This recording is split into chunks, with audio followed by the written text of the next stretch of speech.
Assalamualaikum warahmatullahi wabarakatuh. Apa kabarnya teman-teman? Balik lagi di channel kajian online. Sudah bukan rahasia lagi kalau kebanyakan pejabat di Indonesia itu memang generasi tua yang agak sulit untuk mengikuti perkembangan zaman. Bahkan teman-teman, banyak juga ini pejabat-pejabat atau mungkin birokrat-birokrat kita yang kerjanya cukup lambat dan tidak bisa mengikuti perkembangan teknologi digital yang menuntut kita untuk serba cepat. Alhasil birokrasi di Indonesia itu salah satu yang paling lama, yang paling teman-teman membutuhkan effort. Contohnya saja kalau misalnya ada seorang investor ingin berinvestasi di Indonesia harus punya izin berjibun dari mulai Kementerian Ketenagakerjaan, kementerian ini sampai mohon maaf teman-teman ya ada juga harus izin ormas.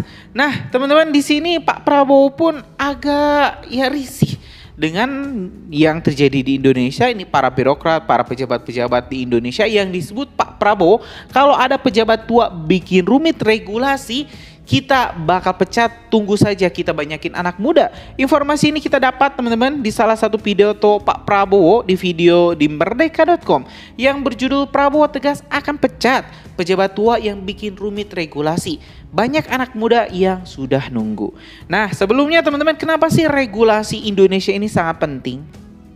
Karena kalau misalnya kita lihat Vietnam itu investornya banyak sekali, bahkan Apple teman-teman yang kemarin memutuskan mendirikan pabriknya di Vietnam bukan di Indonesia loh. Ada juga Tesla yang juga tidak jadi di Indonesia ya, investasi di Indonesia dikarenakan salah satunya ya regulasinya yang cukup sulit. Regulasinya yang bukan saja lama tapi juga mahal. Kita harus punya izin pemerintah daerah, pemerintah pusat teman-teman. Kementerian A, Kementerian B, tentu hal ini akan memperlambat laju investasi. Dan mirisnya setelah investasi itu masuk ke Indonesia juga masih ada saja ini pajak-pajak ormas yang menuntut perusahaan memberikan hak lebih kepada organisasi-organisasi tertentu. Nah hari ini kita bakal tengok bagaimana sih respon Pak Prabowo, langkah Pak Prabowo untuk menghentikan praktek-praktek yang menurut saya ini memang sudah harus ditinggalkan. Pejabat-pejabat tua yang bikin ribet, yang bikin sulit, baik itu misalnya urusan investasi, regulasi, perizinan, bahkan mempersulit kita kalau misalnya kita mau bikin surat-surat KTP, surat-surat tanah, ya mohonlah dipecat saja. Jangan biarkan orang-orang yang tidak mau bekerja, tidak mau mengabdi, berada menduduki posisi-posisi penting di pemerintahan. Karena ya itu bakal menghambat Indonesia untuk maju. Oke teman-teman, kita simak dulu saja deh ini pidato selengkapnya dari Presiden Prabowo Subianto.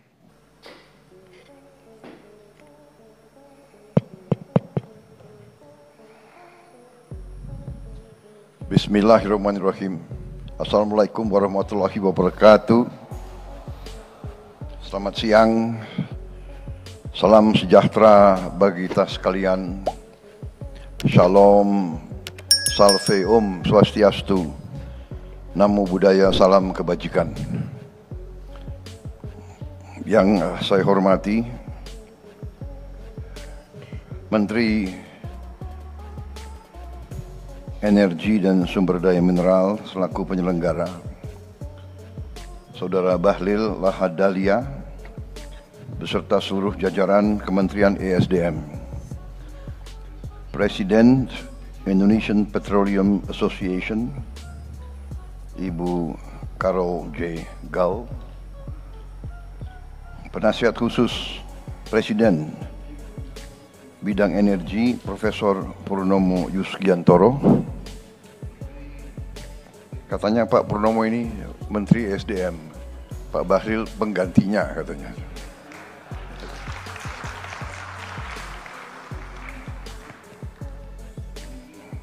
Saya kenal Pak Purnomo itu dari sejak saya masih kecil. Beliau masih tetap kuat. Kita harus tanya rahasianya apa beliau. Mahal itu, rahasia itu. Menteri Koordinator Pembangunan Manusia dan Kebudayaan Profesor Praktikno yang saya hormati, Menteri PPN Kepala Bappenas Profesor Rahmat Pambudi, Menteri Kehutanan Saudara Dr. Raja Juli Antoni, Menteri Ketenagakerjaan Profesor Yassi Arli, Menteri Sekretaris Negara Saudara Prasetyo Hadi, Sekretaris Kabinet Republik Indonesia Saudara Teddy Indra Wijaya, Kepala SKK Migas Saudara Joko Siswanto, Gubernur Provinsi Banten, Gubernur baru ya kelihatannya. Ini lintas partai hari ini.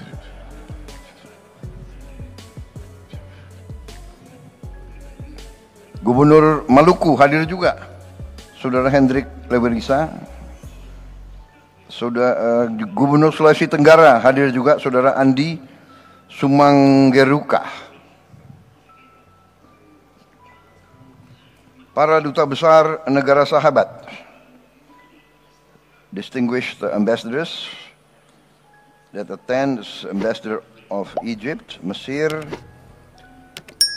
Oman, Uni Emirates Arab, Italy, Saudi Arabia, Brazil, Malaysia,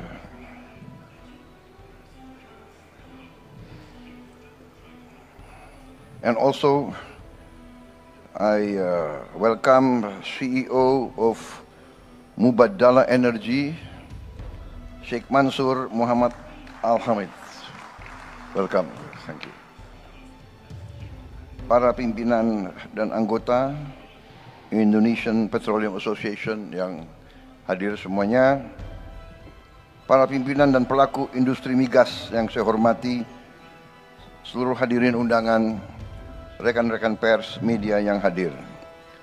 Pertama-tama tentunya tidak henti-hentinya kita panjatkan puji syukur kehadirat Allah Subhanahu wa taala, Tuhan Maha Besar, Tuhan Maha Kuasa.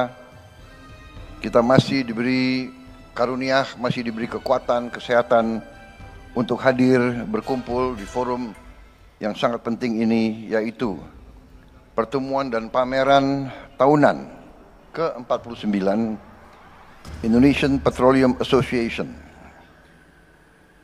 Terima kasih atas kehormatan besar diberikan kepada saya untuk bisa hadir dan berbicara di forum yang penting ini. Saudara-saudara, saya menyampaikan penghargaan, apresiasi kepada Indonesian Petroleum Association atas konsistensinya dalam menyelenggarakan acara-acara seperti ini sebagai salah satu forum migas terbesar di Asia Tenggara dengan partisipasi lebih dari 60 negara yang hadir. Acara ini mencerminkan bahwa sektor energi Indonesia tetap dinamis dan menarik di mata dunia. Saudara-saudara sekalian, baru minggu lalu saya mendapat kehormatan meresmikan produksi perdana lapangan minyak forel dan terubuk di Kepulauan Natuna. Ini menjadi peresmian pertama lifting migas pada masa pemerintahan yang saya pimpin.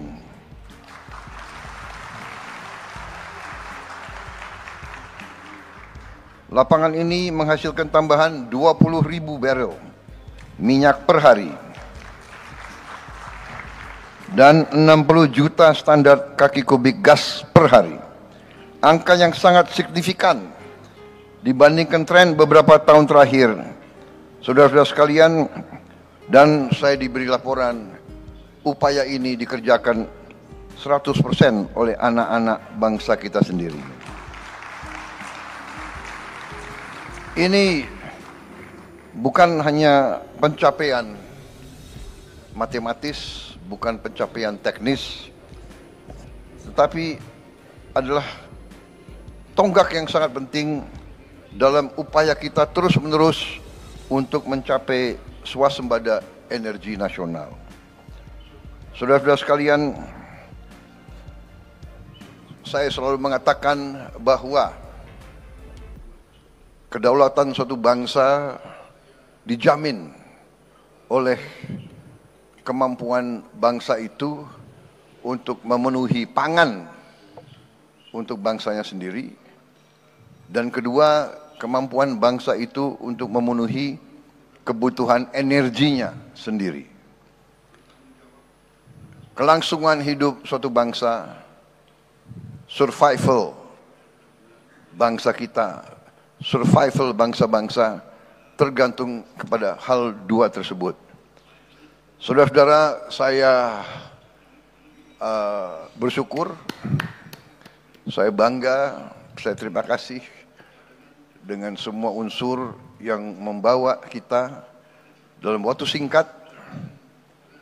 Baru beberapa bulan kita bertanggung jawab atas pemerintahan Republik Indonesia. Baru saja kita melewati 6 bulan pemerintahan kita, tetapi produksi pangan kita sudah melampaui target dan perkiraan kita sendiri.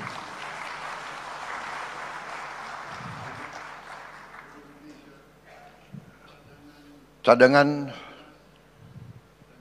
pangan,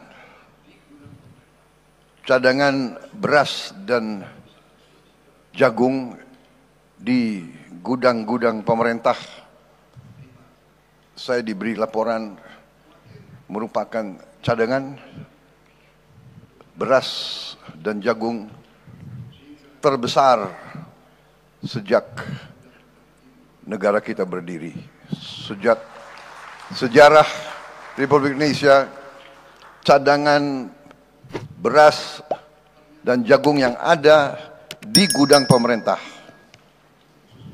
adalah terbesar dalam sejarah Republik Indonesia. Bahkan beberapa saat yang lalu kita khawatir tidak cukup gudang untuk menampung produksi tersebut. Sehingga saya perintahkan untuk membangun gudang-gudang improvisasi. Saudara-saudara, apa yang kita capai di bidang pangan ternyata bukanlah sesuatu yang terlalu pelik. Yang penting adalah kebijakan-kebijakan yang kita ambil adalah kebijakan-kebijakan yang masuk akal. Common sense, masuk akal, menyelesaikan kesulitan, menyelesaikan masalah, dan berorientasi kepada kepentingan bangsa dan rakyat Indonesia. Asal itu menjadi pegangan kita, hasilnya sangat cepat kelihatan. Demikian juga di bidang energi, garis kita juga sederhana. Kita mengerti bahwa potensi energi kita sangat-sangat besar. Tadi saya diberi laporan sekian puluh blok migas yang siap kita tawarkan secara besar-besaran. Saya minta badan-badan regulasi sederhanakan regulasi.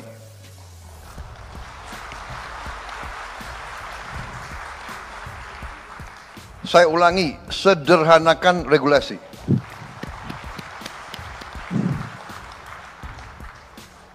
Ini ada kecenderungan, betul, ya, tidak hanya di Indonesia, tapi Indonesia ahlinya.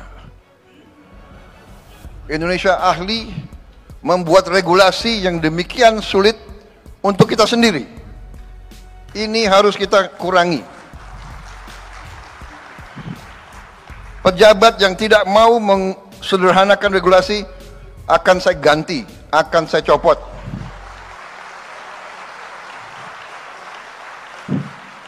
Banyak anak-anak muda yang nunggu diberi kesempatan.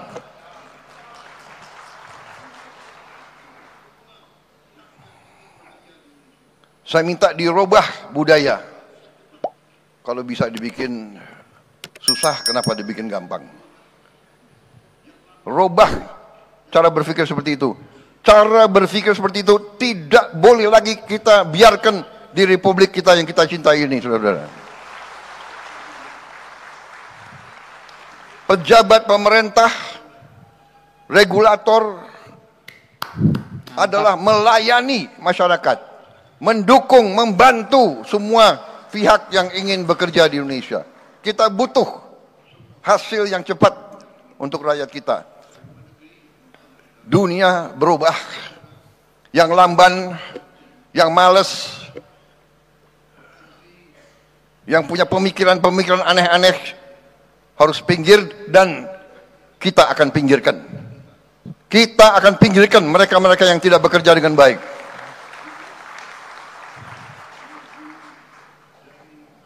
Sederhanakan semua proses. Buat iklim sebaik mungkin untuk semua pihak yang ingin bekerja, dari luar negeri maupun dari dalam negeri. Saudara-saudara, tapi kita mengerti potensi kita sangat besar. Potensi energi terbarukan kita luar biasa. Geotermal kita luar biasa. Potensi kita energi hidro sangat besar. Energi dari angin, energi dari gelombang ternyata sangat besar. Saya baru bicara dengan beberapa pakar dari universitas terbaik di luar negeri. Baru kemarin mereka ceritakan bahwa di laut-laut kita terdapat sumber-sumber energi yang sangat besar, yang teknologinya sekarang sudah ada. Kita sangat-sangat optimis sebentar lagi kita tidak hanya swasembada energi, kita akan kembali mensuplai energi kepada dunia, saudara-saudara sekalian. Jadi saya hari ini saya berterima kasih mendapat kehormatan ini, dan saya mendorong semua pihak dari dalam dan luar negeri ini, silakan Anda masuk ke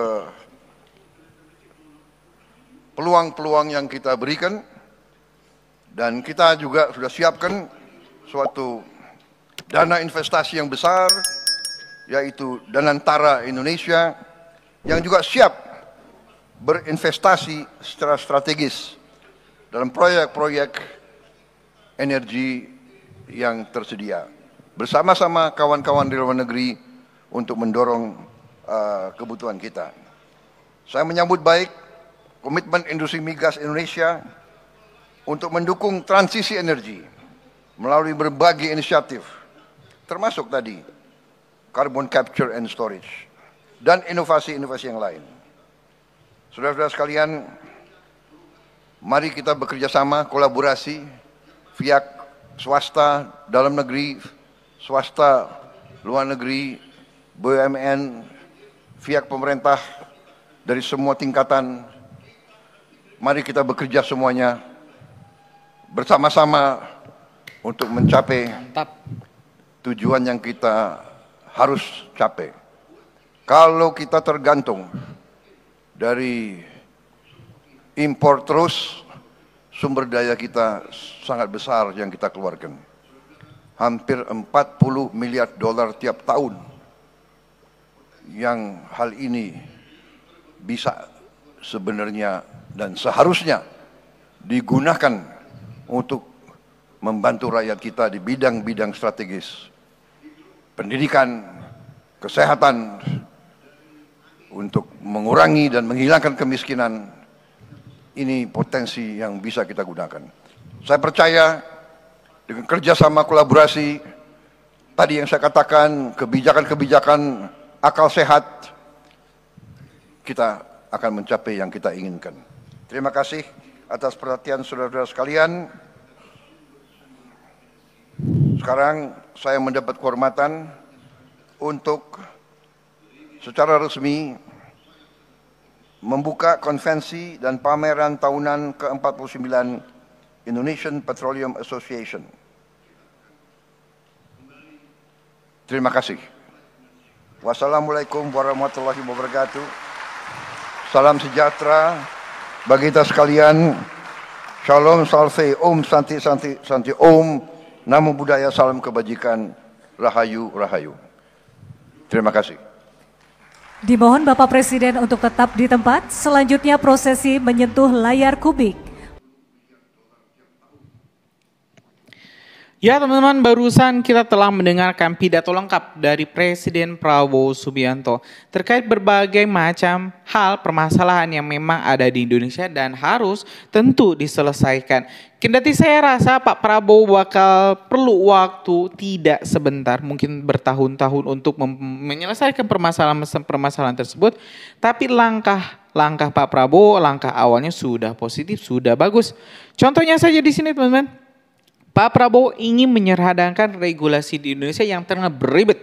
Banyak sekali permasalahan, gagalnya investasi karena teman-teman bukan tidak ada sumber daya alam, bukan tidak ada tenaga kerja atau tempat untuk didirikan pabrik, tapi karena izinnya ribet.